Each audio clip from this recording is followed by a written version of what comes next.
हमारे YouTube channel ज्ञान उपदेश को सब्सक्राइब करें और बेल आइकॉन को दबाएं ताकि आपको हमारी हर वीडियो की नोटिफिकेशन मिलती रहे। वानर मुख नारद। काम पर विजय प्राप्त करने के बाद नारद बेहद उत्साहित हुए अपने पिता ब्रह्मा के पास गए। उन्हें अपनी उपलब्धि बताई, मगर ब्रह्मा जी ने के काम पर विजय प्राप्त करने को अधिक महत्व नहीं दिया। नारद जी इसके बाद शिवलोक में भगवान शिव के पास गए और उन्हें भी अपनी उपलब्धि बताई, मगर शिव ने भी नारद की उपलब्धि पर कोई ध्यान नहीं दिया। उल्टा उन्होंने नारद को इस बात को लेकर भगवान विष्णु के पास न जाने की सलाह दे डाली। देवर्षि नारद हैरान थे, वे खिन्न थे। उन्हें ये आशा न थी कि उनकी काम विजय पर उनके पिता ब्रह्मा और शिव प्रसन्न न होंगे। वे शिव को सीधा साधा भोला भाला मानते थे। सभी का कहना था कि शिव का किसी से कोई बैर नहीं है, पर ऐसा था नहीं। नारद को विश्वास हो गया था कि उनकी काम विजय ने शिव में ईर्ष्या का संचार कर दिया। वे सोचने लगे शिव कहाँ जीत पाए थे काम को। काम पर विजय प्राप्त करने की जगह वे तो क्रोध नामक विकार की पकड़ में आ गए थे। तभी तो गुस्से में आकर उन्होंने कामदेव को भस्म कर दिया था। क्या यही है योगी का लक्षण?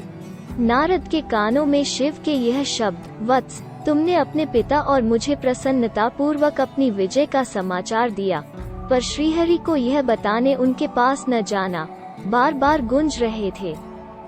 वे मेरे इष्ट हैं, मेरे स्वामी हैं, क्यों न उन्हें अपनी सफलता का समाचार दूं? नारद बड़बड़ाए जा रहे थे। इसी चिंतन में न जाने कब शिवलोक से विष्णुलोक की यात्रा तय हो गई और मार्ग में कौन कौन मिला, नारद को कुछ पता नहीं चला। विष्णुलोक के प्रमुख द्वारपाल जय विजय आश्चर्यचकित थे।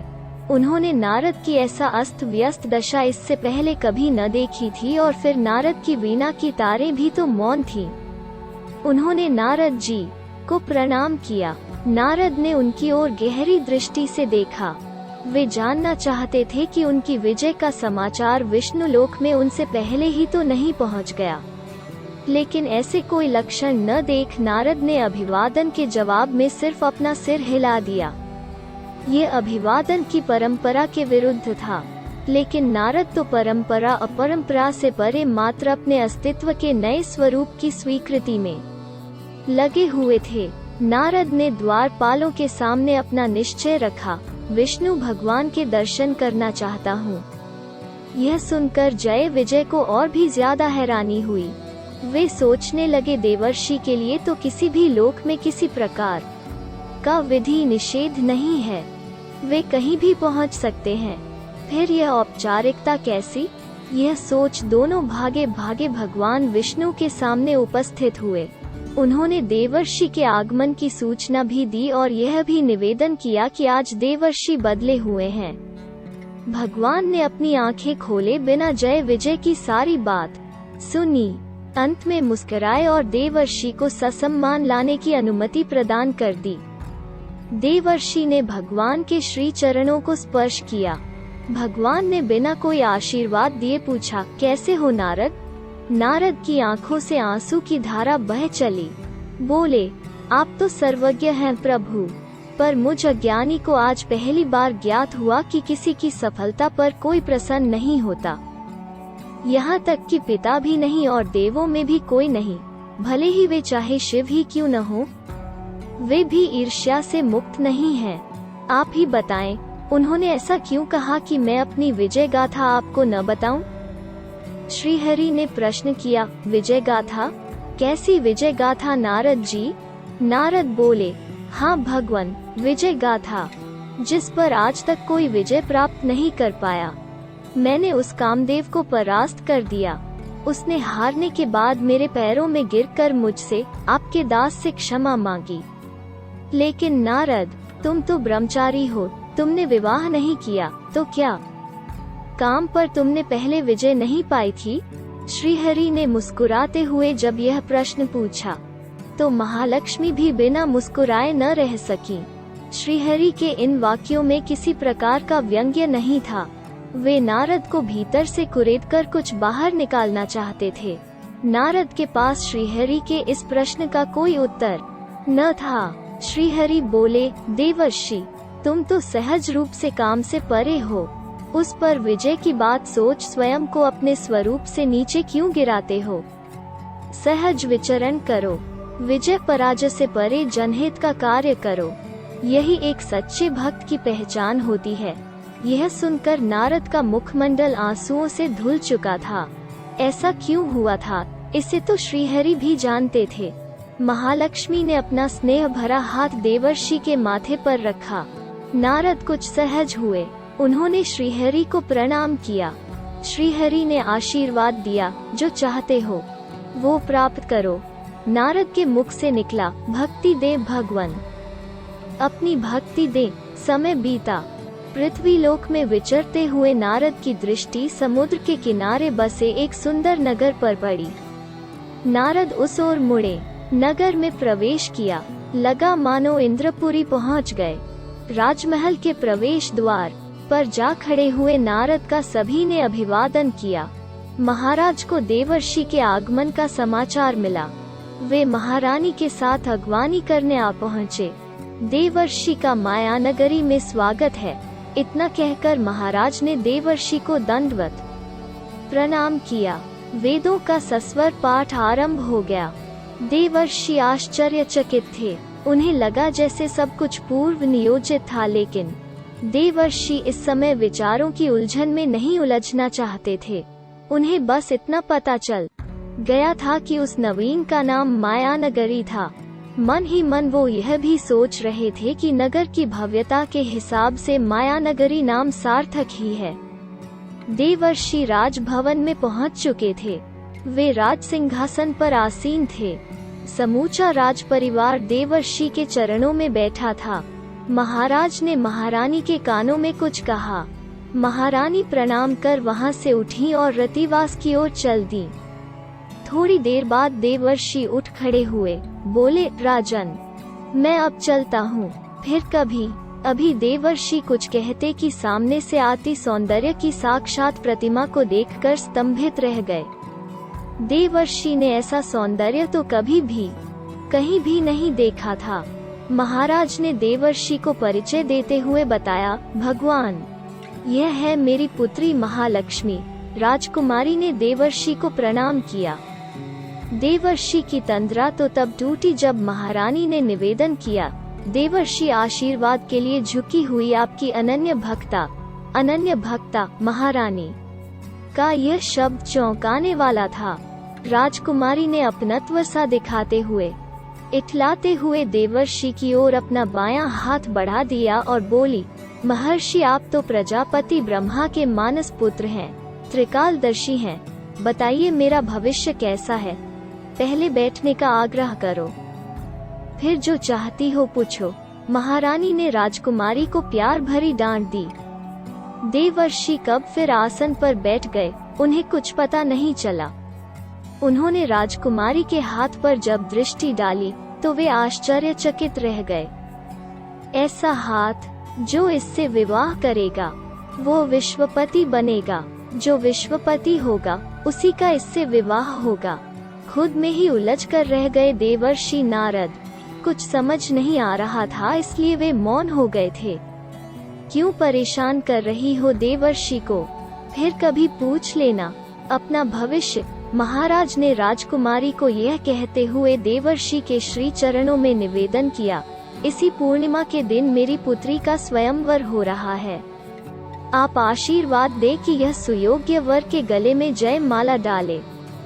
आप जानते हैं देवर्षि, यह निर्णय के पल कितने दुष्कर होते हैं। स्वयंवर, इसी पूर्णिमा को महालक्ष्मी के हाथों की रेखाएं, महालक्ष्मी का भविष्य, सभी कुछ समेट लिया था देवर्षि ने अपने मन मस्तिष्क में। वे उठ खड़े हुए। उन्होंने झटपट सारी औपचारिकताएं पूरी की। वे उस वातावरण से सरपट निकल जाना चाहते थे। जल्द आऊंगा, यह आश्वासन उन्होंने महाराज को दिया और चल दिए कहाँ। ये वे उस समय स्वयं भी नहीं जानते थे। नारद को देखते ही श्रीहरि के होंठों पर मुस्कुराहट फैल गई। नारद के अभिवादन का उत्तर देते हुए लक्ष्मी ने पूछा, क्या बात है पुत्र, आज चिंतित लग रहे हो? पुत्र, इस शब्द ने नारद को भीतर तक झकझोर दिया। इतना स्नेह तो ब्रह्माणी से भी उन्हें कभी नहीं मिला था। उन्हें लगा कि अब जो वे चाहते हैं पा लेंगे। नहीं माँ, ऐसी कोई बात नहीं है। जिसकी आप जैसी माँ हो उसे चिंता कैसी? नारद चतुर हो गए थे। स्वार्थ व्यक्ति को स्वयं चतुरता सिखा देता है। अब श्रीहरि की बारी थी। देवर्षि, वैसे आप तो सभी कामनाओं से परे हैं, लेकिन आज मुझे लग रहा है मानो आपके मन में किसी कामना का अंकुर फूटा है। देवर्षि चुप थे, लेकिन हैरान भी। उन्हें विश्वास हो गया था कि उनकी लक्ष्य प्राप्ति के सभी साधन सहज रूप से एकत्रित होते जा रहे हैं। सब अनुकूल था।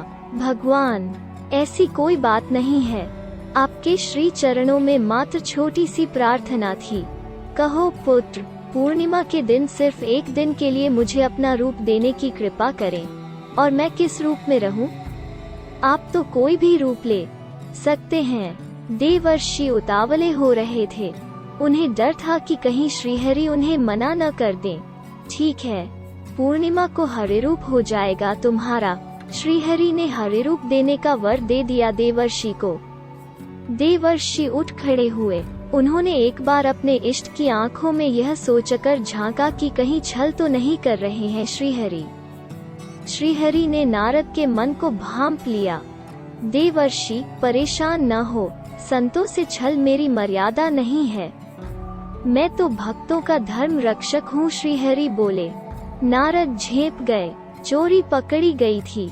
इष्ट के प्रति शंका। पूर्णिमा के दिन मायापुरी सजी हुई थी। नगर में राजकुमारों की लाइन लगी हुई थी। एक से एक सुंदर, एक से एक महारथी। सभी आशा निराशा के बीच झूल रहे थे। महालक्ष्मी के पास भी सभी के गुण दोषों की जानकारी पहुंच चुकी थी। सांझ हुई। दरबार सजा था। राजकुमार अपने अपने आसनों पर आसीन थे। महाराज ने अपनी पुत्री के स्वयंवर की घोषणा की। आप सभी का इस सभा और पावन आयोजन में स्वागत है। आप सभी गुण संपन्न हैं, मेरी दृष्टि में समान हैं। मेरी पुत्री महालक्ष्मी, जिसके भी गले में वरमाला डालेगी, वही इस मायानगरी का जमाई होगा। महाराज का यह वक्तव्य समाप्त ही हुआ था कि शहनाइयां गूंज उठी। महालक्ष्मी ने अपनी सखियों के साथ दरबार में प्रवेश लिया। शालीनता और सौम्यता की साक्षात प्रतिमा। दिव्य अलौकिक तेज से सभी को मंत्र मुग्ध करती हुई चली जा रही थी। दरबार में सन्नाटा था। जिसके सामने से गुजर जाती, वो निराशा की गहरी खाई में गिर सा जाता। राजकुमारी जब एक आसन के सामने पहुंची तो ठिठक गई। उस आसन पर बैठे भद्र पुरुष ने अपनी गर्दन आगे कर दी। उसे देखकर सखियां खिलखिला उठी। राजकुमारी आगे चल दी, लेकिन आश्चर्य, वो भद्र पुरुष अगले रिक्त आसन पर जा बैठा। ऐसा एक बार नहीं कई बार हुआ। उसे मानो विश्वास ही नहीं हो रहा था कि उसका वरण नहीं किया जा रहा। सभी के देखते देखते विष्णु समान एक राजकुमार ने दरबार में प्रवेश किया। उसे देखकर राजकुमारी खिल उठी। अभी वह आसन पर बैठा भी नहीं था कि राजकुमारी ने उसके गले में वरमाला डाल दी। तभी भवन में सामूहिक स्वर गूंजा। यदि राजकुमारी ने पहले से ही किसी का चुनाव पति के रूप में किया था, तो यह नाटक करने की क्या आवश्यकता थी? सबने राजकुमारी को घेरना चाहा, लेकिन न जाने क्या दिखा सभी को। सब भय से सुन्न हो गए। नारद बौखलाए हुए थे। उन्हें आश्चर्य था कि श्रीहरि के रूप पर भी राजकुमारी मुग्ध नहीं हुई। कहाँ गया मोहिनी का वो आकर्षण, जिसने शिव को भी मूड बना दिया था? आईने में अपना मुंह तो देखिए। हमें तो इस बात पर आश्चर्य है कि इस सभा में द्वारपालों ने आने कैसे दिया। एक सैनिक ने नारद पर व्यंग कसा।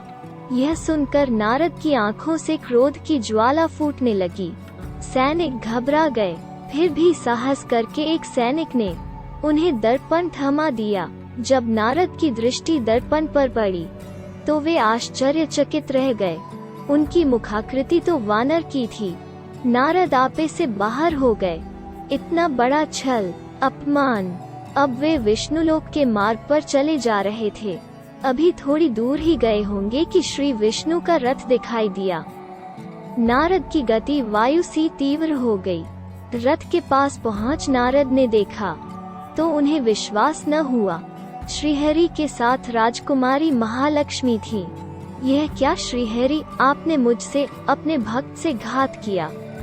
मैं आपको श्राप देता हूँ कि जैसे मैं स्त्री न मिलने के कारण दुखी हुआ, वैसे ही आप भी पत्नी दुख से पीड़ित रहेंगे। यह सिर्फ क्रोध की अभिव्यक्ति नहीं थी, श्राप था अपने इष्ट को।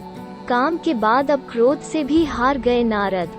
श्रीहरि मुस्कुराए, वत्स, तुम्हारा कथन मुझे स्वीकार है। मैं पत्नी दुख सह लूंगा, पर मुझसे यह नहीं सहा जाएगा कि मेरा भक्त अपने मार्ग से विमुख हो जाए।